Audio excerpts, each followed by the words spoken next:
नमस्कार मित्रांनो, परत एकदा स्वागत आहे आपल्या युट्यूब चॅनलमध्ये. आज आपण विवेकानंद नगर मेकर पासून 18 ते 20 किलोमीटर अंतर आलोय.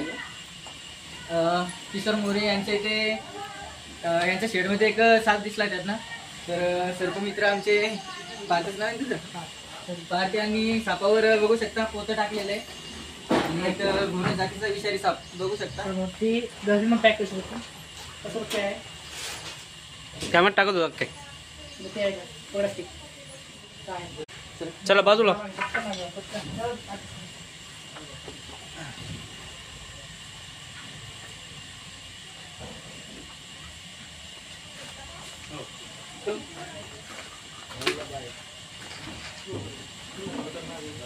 माझ्या सावा जेवण